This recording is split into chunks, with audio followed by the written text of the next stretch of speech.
তখন তারা বলেছে এই দেশটা এমন চাই যে দেশের প্রত্যেকটা নারী পুরুষ আবার বৃদ্ধ বনিতা সকল ধর্মের মানুষ গড়ে রাস্তায় কর্মস্থলে নিরাপদ থাকবে এমন একটা দেশ দেখতে চায়।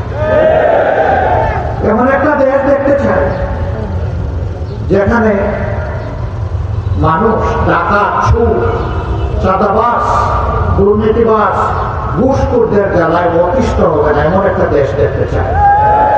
আমি আপনাদেরকে জিজ্ঞেস করি এই শহীদ পরিবারগুলোর প্রত্যাশা আর আপনাদের প্রত্যাশাও কি এক? শিওর আপনাদের প্রত্যাশা এক?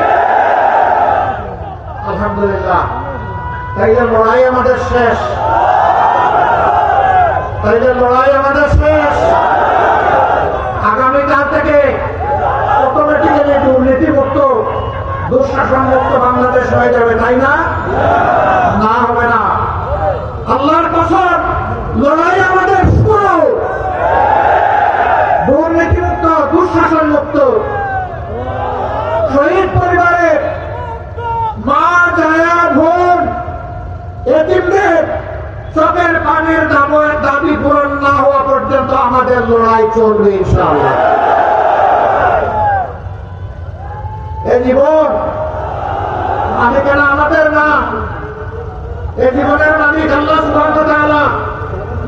মায়ের পেট থেকে আমরা সবাই একে একে এসেছি, কিসমতে থাকলে কবরের পেটে একাই ঢুকবো। জানি না আমারও কোনো কবর পাওয়ার সুযোগ হবে কিনা, নাকি আল্লাহর দুশ্মন, জিনের দুশ্মনেরা টুকরা টুকরা করে কিবা করে আমাকে কোথাও একদম নিশ্চিন্ত করে ছেড়ে দিবে, আমিও জানি না।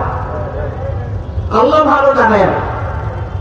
তবে অন্তরে একটা আকাঙ্ক্ষা আছে, আপনারা দোয়া করবেন, দোয়া চাই আল্লাহ কোরআনের আইন, ইনসাফের আইন, মানবতার আইন, মানবিক আইন বাংলাদেশে কায়েম করার জন্য একটা মানুষকে যদি আল্লাহ তার শহীদের তালিকায় নাম লেখেন, সেই নামটা যেন আপনার